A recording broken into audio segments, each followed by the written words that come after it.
నమస్తే, నేను అడ్వకేట్ శ్రీనివాస్ చౌహాన్. మిత్రులారా, మీ భూమి నిషేధపు జాబితాలో ఉందా? అయితే మీరేం చేయాలి అనే అంశం గురించి తెలుసుకునే ప్రయత్నం చేద్దాం. మన దేశంలో భూముల అమ్మకాలు కొనుగోలంతా కూడా రిజిస్ట్రేషన్ యాక్ట్ 1908 ప్రకారం మాత్రమే జరుగుతాయి. ఈ రిజిస్ట్రేషన్ యాక్ట్ 1908లో బ్రిటిష్ వాళ్ళ చేత రూపకల్పన చేయబడి అమలు చేయబడుతుంది. ఈ చట్టంలో మొత్తం మనకు 91 సెక్షన్లు ఉంటాయి.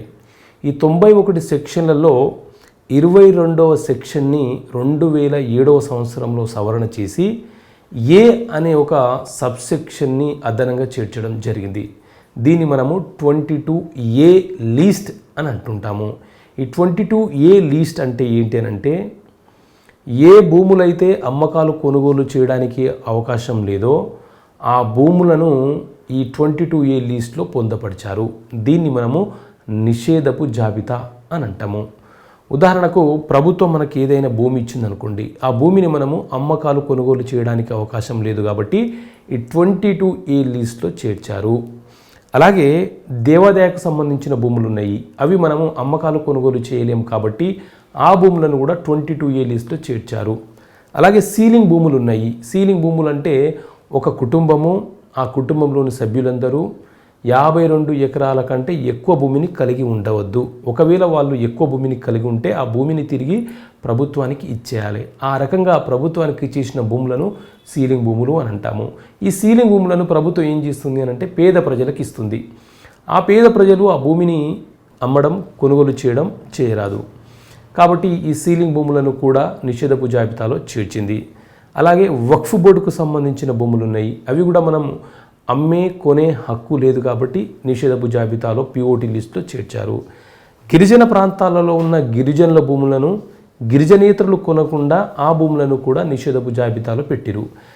అయితే ఈ రకంగా ఏ భూములైతే అమ్మకాలు కొనుగోలు చేయడానికి అవకాశం లేదో ఆ భూములన్నిటిని కూడా నిషేధపు జాబితాలో చేర్చడం జరిగింది.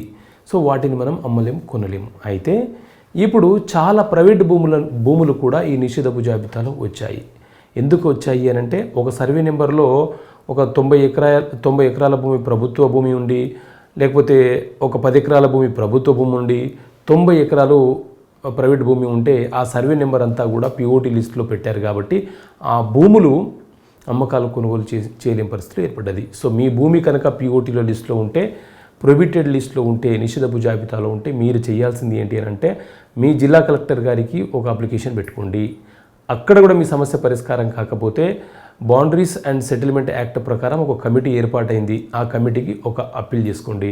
అక్కడ కూడా మీ సమస్య పరిష్కారం కాకపోతే మీరు సివిల్ కోర్టులో కేసు ఫైల్ చేసుకొని మీ సమస్య పరిష్కారం అయ్యే ప్రయత్నం చేయండి. అప్పుడు మీరు నిషేధపు జాబితాల నుంచి మీ భూమి యొక్క సర్వే నెంబర్ని తొలగించుకొని మీ భూమిని మీరు అమ్ముకునే, కొనే అవకాశాన్ని పొందే అవకాశం ఉంటుంది. Okay friends, thank you. మీ శ్రీనివాస్ చౌహాన్.